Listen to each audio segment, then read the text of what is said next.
Happy New Year to you, my fellow parents. Hey, you are here because you care about your kids. You want to be the best parent you can be. And today we're going to talk about an important part of parenting and raising great kids. Today, we're going to talk about dads because as you listen to this, you either are a dad, you're married to a dad, you have a dad, you were married to a dad, you have a dad, or a co-parent or a spouse in your life or a partner. And we're going to share some very inspirational, educational, important things about modern-day fatherhood. So this is a great episode for you, if you are not a dad, to listen and to learn and to just soak it in. And this is also a great episode for you to send to a man in your life who you love, you care about, a dad in your life. And if you are a dad, then please just open your heart, open your ears, and let us support you in the most important job. Yeah, and I love that. And it makes me think like the history of fatherhood. Like, what is fatherhood? And then what does it mean to be a modern day father, right? So I've got this classic example of like the movie Bambi. He's with his mom and he finally gets to see his dad, who's this big buck, but he never spent any time with his dad, but he looks up to his dad, right? The absent father. And there's always this need to like want to have the father in your life, but historically speaking, a lot of the times maybe dads weren't around because they were out working or whatever it is. Yeah. And then you've got this idea of like a modern day dad where it's like the stay-at-home dad or the dad that's in my life a lot. Too much to the point where the kids are like, yo, dad, get out of the house. Like, what are you doing? Right. You're wearing your socks all the time. Like, come on, put on some shoes and get out of the house. So I'd love to kind of hear your thoughts on the balance here of what we're looking for in 2025. Well, check this out. We're going to share some really interesting stats. Jordan hadn't seen these stats yet. I did a lot of research to get ready for this episode, but check this one. Here's something really interesting.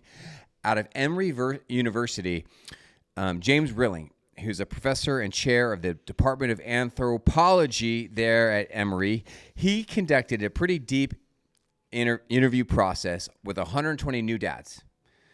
And it was a very... I was not one of them. It was a comprehensive study, and one result, however, became very clear. This is very interesting, all right? A positive negative effect scale administered to the subjects before and after the interview shows this. Talking about fatherhood influenced fathers' moods. Quote, oh, really? Most of them experienced an increase in how enthusiastic, proud, and inspired they felt after talking about their experience as a father. That's cool. They seemed to find it therapeutic to talk about their feelings, particularly if they were struggling with some things. The challenges of being a mother are often much greater. Mm-hmm. So fathers may think that nobody really wants to hear about the things they're dealing with. Isn't that interesting? We're talking about fatherhood today, and the research shows that dads enjoy talking about fatherhood, and it's good for us. So that's why we're doing this episode. So now I'm like, I have experienced this, and I wasn't one of the test subjects, but it's like after I'm done talking to my buddies about what it, just being a dad, it's kind of like, especially when you find that buddy that like really enjoys it, and you're like, man, I really enjoy it too, and then you maybe give each other tips. There's something really cool about that. Yes, it really is. I almost to the point where sometimes we've all been in these group settings where it's like, it's too cool to admit you like it. Right? It's like, oh, well, I can't say like I enjoy being, so I'm just going to complain about my kids. Be like, man, these kids, if they just would have this or that, or, and then, I'm like, if I'm in these settings, should I be like, yo guys, let's turn it to a serious note here. And should I talk about how cool it is to be a dad, or is that too awkward? I don't know. Really great point. Yeah. I guess I bet a lot of men do probably enjoy complaining about fatherhood. Oh yeah. Maybe they don't have anyone to talk to. Maybe it's good for them.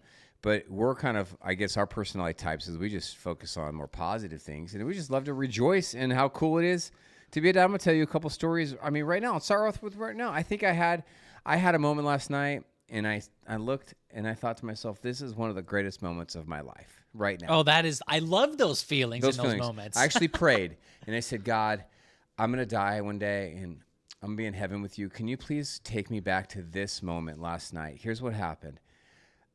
I was home alone watching my 8-year-old, and she's like, Dad, I want to do a ballet. Let's dance. I was like, okay. So she puts on this. Like right now, like let's dance. So she 8-year-old, so she puts on Spotify on my laptop, and she brings up this great group. Have you heard of Was No. it not the Cello Probably Brothers or the? Oh my No. gosh, I'm blanking. They play I won't classical know. music. Oh, I really need to know. Nope. No idea. Okay, and then these guys. It's not two cellos. It's something like that. They just play this beautiful classic music, and so right there in my living room, my 8-year-old daughter is dancing for 4 minutes straight, doing a ballet, and I'm just staring at her with the music in the background, and she's dancing for me. And she says, "Dad, I want you to judge me on a scale of 0." And she's not a dancer, scaling on. Sure. And she's looking at me, she's smiling, and I'm just like, this is one of the greatest moments of my life. I have a girl who loves me so much. She just wants to dance for me and dance.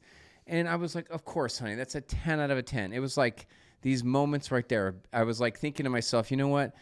Like, what is wrong with my brain? Because there's a football game on. And part of me is like wondering what's going on with that game. Like, if I were to be watching a game right now, I'd be missing one of those greatest moments of my life, you know? Did you go to the closet and get your tutu?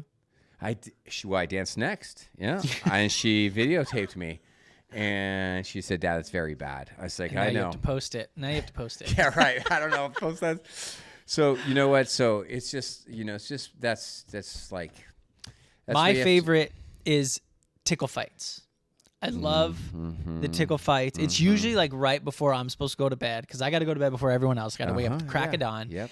And they'll come in and I'm like, oh, here we go. And then they want to start doing a tickle fight. And in the moment, I'm like, man, I'm so glad that we have the capability of doing this because even my 10 and 11-year-olds still want to wrestle, you know? Sweet. And it's really cool. And I'm like, I wonder how much longer this is going to last. Exactly what I was thinking too. Like, the teen years are great. They come with a lot of perks, a lot of amazing times. But, your kids are only this age for one day. And, they don't want to do tickle fights or dance for their dad for much longer. So I'm going to share a couple stats because research tells us it's good to talk about fatherhood. We will do an episode called the Mom episode. We will do that soon.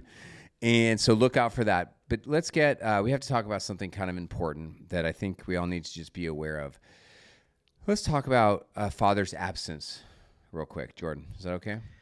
Yeah, I mean, it's important. I think a lot of us can relate in some way or another of maybe not having a dad in the household or even if you did have a dad in the household, they could still be an absent dad. Yeah. You know what I mean? I just want to say this again. What you're about to hear over the next few minutes, never forget what you're about to hear. Never forget what you're about to hear. Because as we talk about fathers not being in the home, the stats are so alarming and they're so negative and they're so dark. And it's also so positive when you have a father in a home. And so let us realize that having a father in the home is one of the greatest things you can do, not only for your children, but for society. That's what you're about to hear. I know I dramatize that quite a bit, but that's how serious I am about this. Are you ready? Sure. Yeah. Okay, so 1 in 4 U.S. children live without a father in the home. The absence of a biological father can contribute to an increased risk of child maltreatment.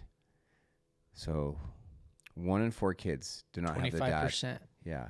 And actually, in America so Jordan, don't have their dad in the home. And you and I were actually child statistics. We did not have our dad in our home growing up. Yeah, and I don't know, I would say it wasn't because of my dad's doing, right? It's not like he chose, okay, I'm going to be out of the home. It's just circumstances. Parents get divorced. You got to live separated or whatever that means. He still wanted to be in our lives. Yeah. But he definitely wasn't there every day. Sometimes he wasn't even there every month. I would still talk to him often. But, yeah, there was an absence. And sometimes, you know, just speaking of personal experience, you look for that father figure if they're not there, right? And so where are you looking for that is going to basically help determine how you end up, right? You could argue that you were kind of like that figure for me or an older brother coming in. I didn't have one. And so we started hanging out and bonding, and that was a positive experience. It was. I had a positive mentor named Rich, but what if? But what if? What if? Another stat says it's 1 in 3. So 1 out of 3 live in homes without a father. That's enough children to fill Los Angeles 4 times or New York twice. And how about this? Everyone here is now concerned about teen suicide. We should all be concerned about that. But approximately 63% of youth suicides in the U.S. are kids who live in a home without a dad.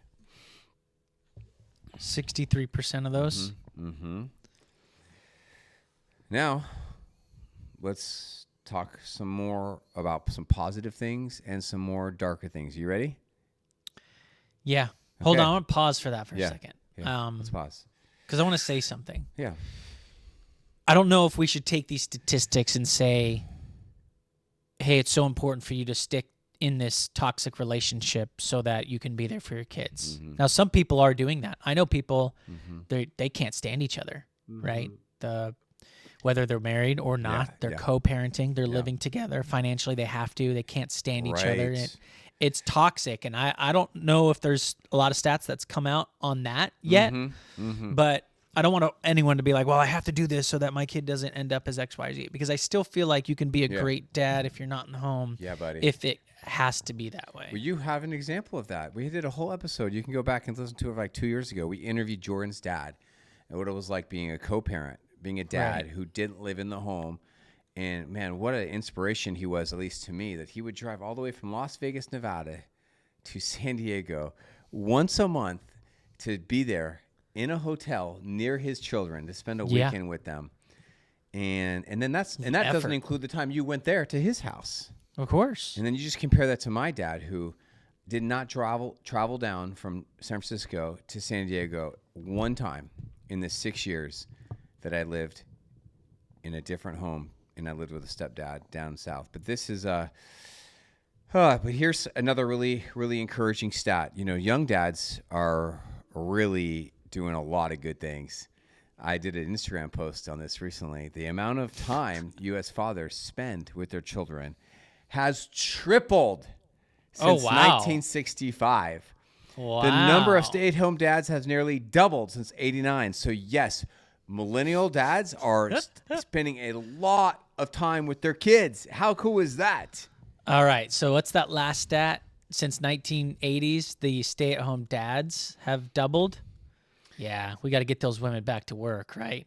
It's like, you think I'm working? Yeah. No, you get out in the workforce. Yeah. No, I'm totally teasing. I know. But that's crazy. Yes. That's a lot, you know? Yes. Okay. Now we're just going to take you on a little journey of emotions here. A couple more stats about dads in the home and time. You ready? Yeah. Oh, gosh. I can't. Yeah, it's hard to read. Time's hard, man. Time is the biggest thing that freaks me out. That'll wake me up in the middle of the night. There's the lack of time. A lot of great dads that live in the home. There's a lot of great dads who, you know, their kids don't live in their same house full time. But listen to this stat. 40% of children of divorce have not seen their father in a year. What? Really? 40% of children who have parents that are divorced haven't seen their father in over a year. In the United States, children are more likely to live with a pet than they are with their natural father. Well, I could see that. That doesn't shock me as much as that first one. Over a year.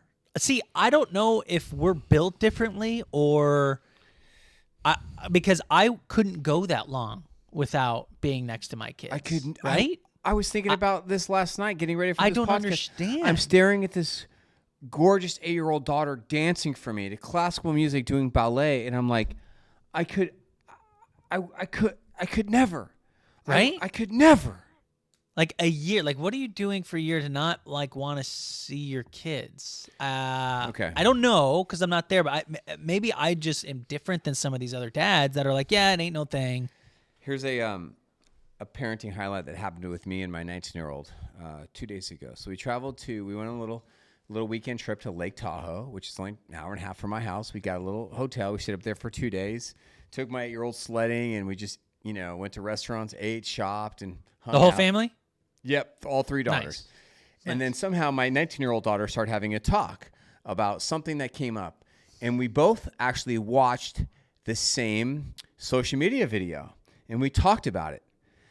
The video is showing Russian men and American men.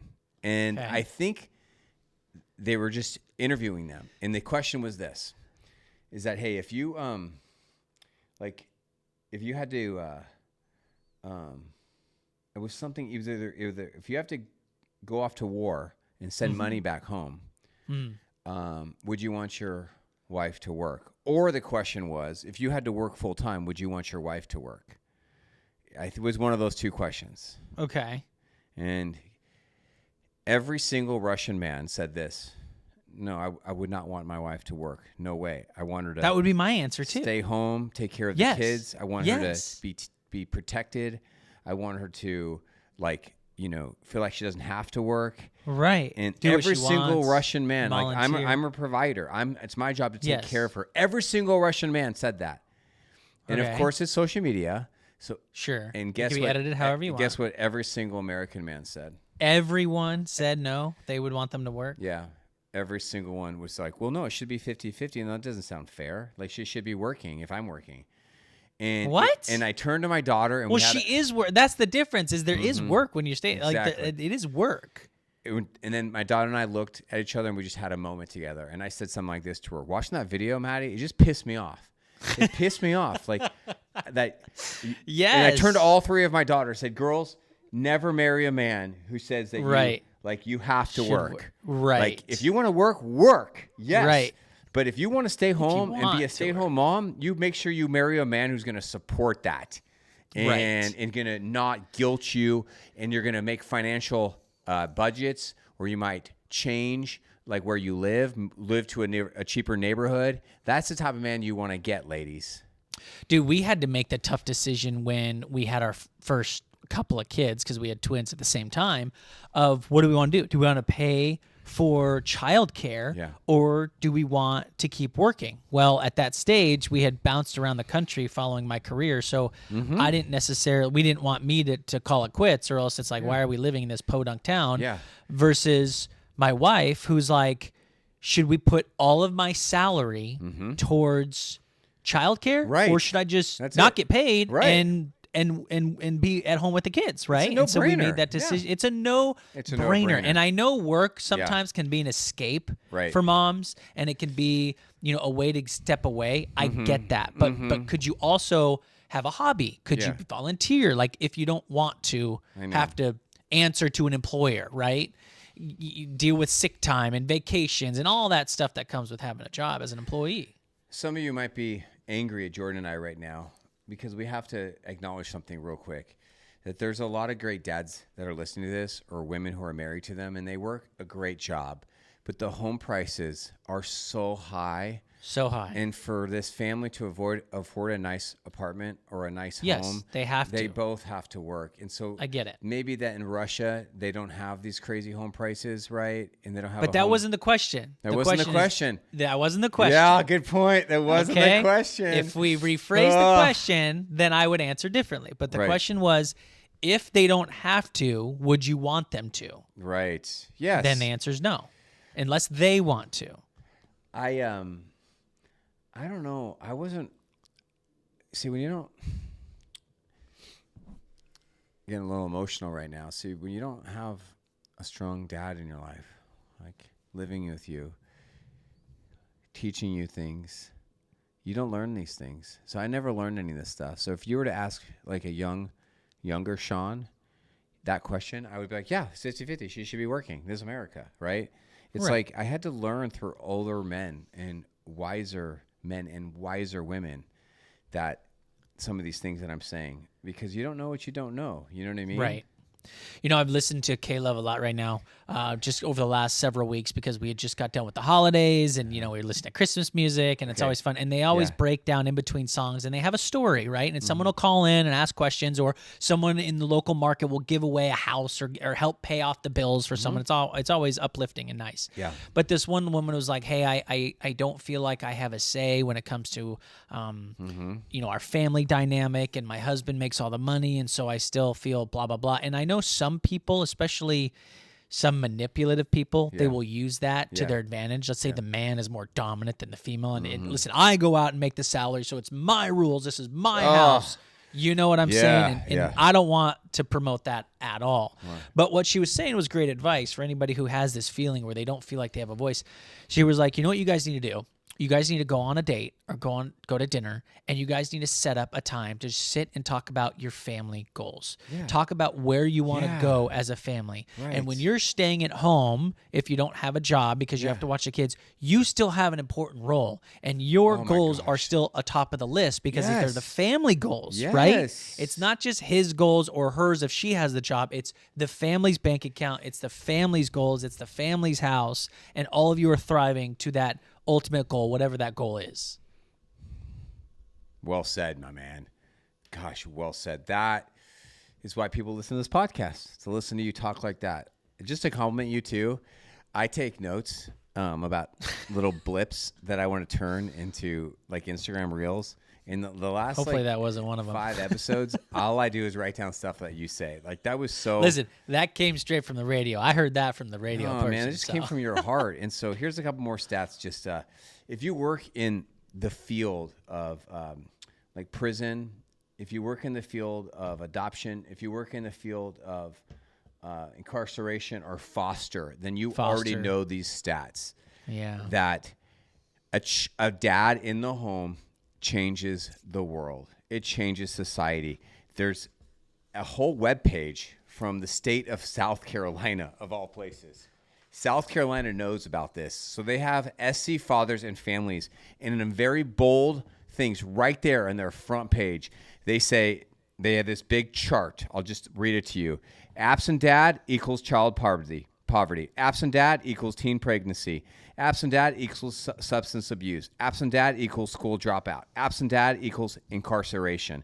And they just show a little stat underneath it. And then thankfully, underneath that, here's what they have. Engaged dad equals school readiness. Engaged dad equals self-esteem. Engaged dad equals mental health. Engaged dad equals economic stability. Engaged dad equals safer communities. The power of fatherhood.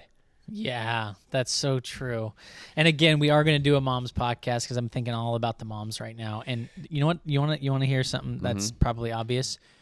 We don't need to do a podcast on how great moms are because everybody already knows it. Oh my gosh. Everybody already knows Seriously. how awesome moms are. I know. And it's like I we need a know. reality check for the dads. It's like, hey, Yes. dads, hello, we need you in the house. We got to do these things so that you don't leave for whatever reason it is. Make things work out and be there for your kids. And it's sad that we have to talk about that.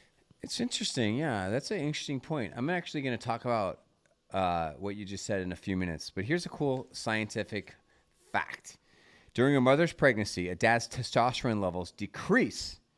Really? And the production of prolactin increases. Additionally, a study found that after men had kids, they were less likely to engage in high-risk activities. What? Yeah. Really? Definitely me, dude. Definitely me. That's interesting. Yeah.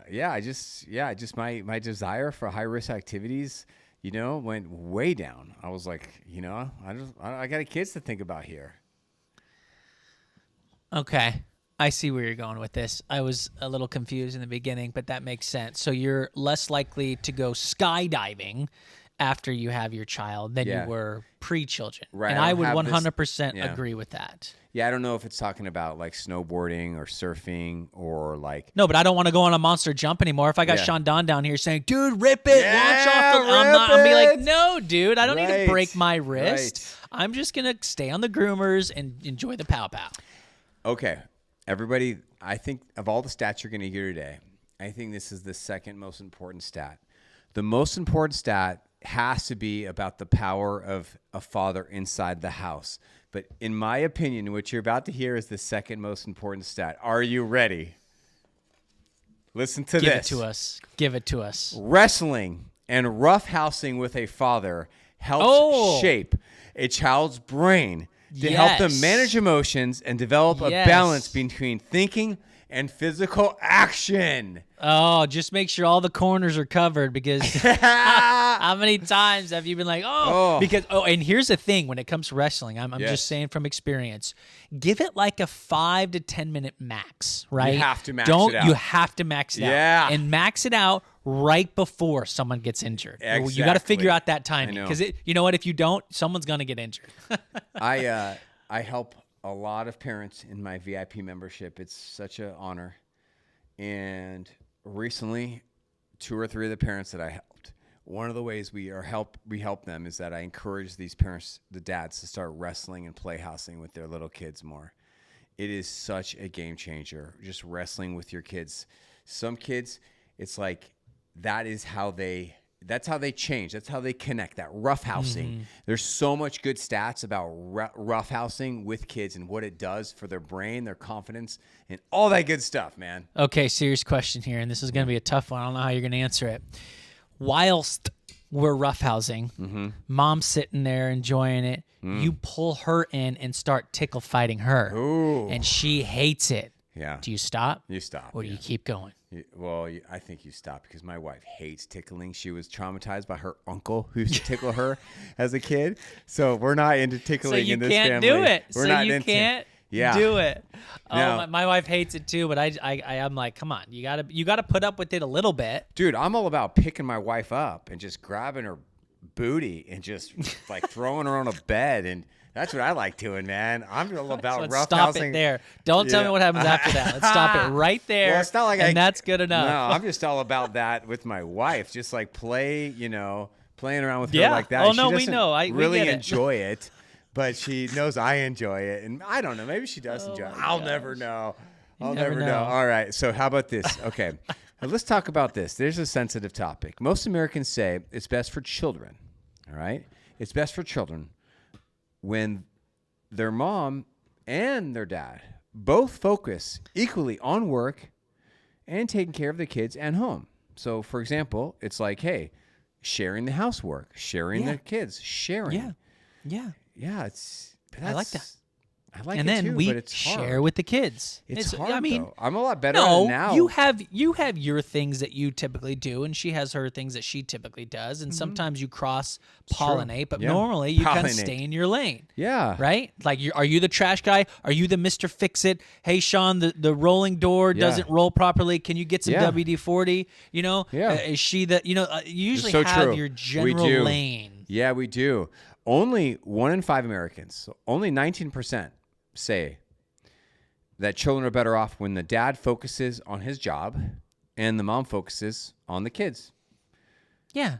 No, that's not the case. I just watched Elf a couple weeks ago, and the dad has to leave the dinner table because he has work to do, and the mom and the kid are there. It's like, wait, it's not true. You can't just work on work. Yeah, it's about teamwork. It's about sharing. It's about, hey, let's say you're a dad and you work 50 hours a week, and you come home and you should still be spending time helping with chores, helping with the kids, playing with your child, not just drinking Bud Light while you watch a TV show. Like that is what good parenthood. And if you don't have 30 to 60 minutes to invest in your family and your child and your children, you need a major change. You need to change. You need to change your life or change your job.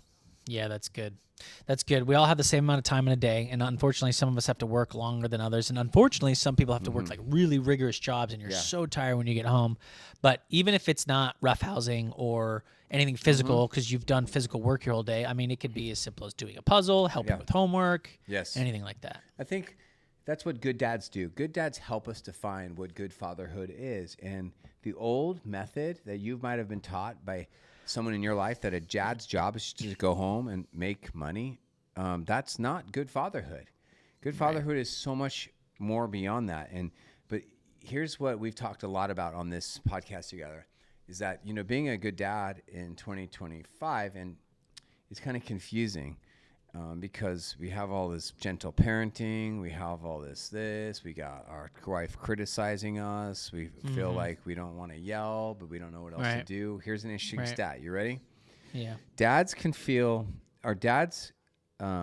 be less positive about their parenting than the moms. In 2015, gosh, that was a long time ago now, 39% of fathers said they were doing a very good job raising their children compared to 51% of mothers. Here's another stat. Similar. Fathers are more likely than mothers to feel judged by their spouse or their partner for how they parent their children. According to a center in 2022 survey of parents, among fathers who were married or living with their partner and have kids 18 years or younger, 56% they feel this way at least sometimes.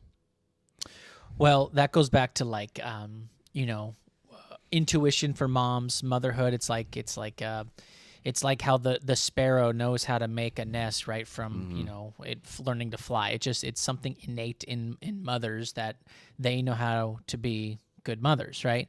Yeah. Now that is also the case for fathers, but we don't have that innate feeling in ourselves. We almost are looking for our know. wives to Yeah. give us that, not approval, Yes. but like Yeah. confirmation. I feel and that. that's one of the reasons. What's the lady that we interviewed last year who wrote all those books? Let's see. Well, Meg Meeker. Meg Meeker. And remember, she said in that podcast, she says, wives, you're not going to like me for this, but you have to let the guys parent the way the guys parent, right? You have to sometimes let their natural intuition come into play, Right. whether it is a brief yelling, spree to get the kid to stop or whatever it is, just because that's what comes natural to them. Yeah. And ultimately, that balance Yeah. of the mom and dad is what you need. Here's some things to think about. Let me get your take on what I'm about to say. Like, I feel like as a man, I'm like the leader of this family. I'm a servant leader. So I lead by serving and by putting myself last. And I lead by caretaking, by checking in to make sure everyone's needs are met. And one of the main ways I lead is that I'm constantly asking my wife, Danielle, for her advice on what she thinks we should do, or I'm letting her take the lead. Yeah, So I get it. are we co-leaders? Sure. We're Like just kind silent of playing with leaders. words here. Sure. But just to say the same thing you said, I'm the family coach. I'm the one who gives people so much help, but I am constantly asking my wife, Danielle, for advice, or what do you think we should do here? Or just letting her Right. take the lead in leading the household of things. Because What is this saying? It's like for every strong man, there's an even stronger wife, or something like that behind yeah. the scenes. I think it's every successful man. Okay. For every successful man, there's a strong woman behind the scenes. Right. Gosh, I feel that. And it's like, for some reason, society wants to put numbers on everything. We want to say, well, Sean's the leader, so he's number one. And then the wife is right below him, so she's number two. Right. And you have like a number system or a pyramid system. But I don't think know. that's the way it's Yeah. supposed to be. I don't think that's the way it was written out biblically, right? And so ultimately, you're all one, enhancing each other Yes. to be a better one. Yes. Yes. So last night, when my 19-year-old wants new curtain rods put up in our house, and she said, "Dad, can you help me?" And I look at her. What? She's like, Oh "Dad, my it's not even 9 o'clock yet," because she knows I get really tired at 9. So I look at my watch. It was 8:55. It was 8:55. that She is like so every, funny. like we have different ways, we have different roles, we have different Yes. personalities, but we are co-leaders, and we submit to each other. We love each other, and we kind of have figured this out over 26 years of being married, like who takes the lead, and then when we do butt heads, like how we handle it when we butt heads. Right. And we have some phrases that we use. Now, let's close our show with something really lovely. Are you ready for this? Let's do it. Take a wild guess. How old do you think Father's Day is? Like, do you think How old is when was the Father's holiday? Day Father's invented? Day. Yeah. When was it invented and why? Oh, jeez. I don't even know what to guess. Father's Day. Let's say they created that holiday. Am I too old by saying the 80s or 90s? Oh my gosh. So you think Father's Day was invented in the 90s? I don't know. I'm just The guessing. I don't know. 1990s? Yeah, like was it one of these newer holidays? Are you talking about like 1900? Like I don't know how long. Wow, some of your these holidays guess have was been around. 1990. No, I said 80s or 90s. Let's go with 80s. Well, to my surprise, you're actually correct. Oh, really? I just assumed that Father's Day was like heck old. But No, there's that's this- just one of those money grabbing ones. They're like, oh well, if we did mothers, we got to do fathers too. You know? No, it wasn't a money grabber one. No? No, man. There was this daughter, and her name was Sonora Dodd out of Spokane, Washington. We've both been there before. Yep. Some great universities out of Spokane, some beautiful country in eastern Washington.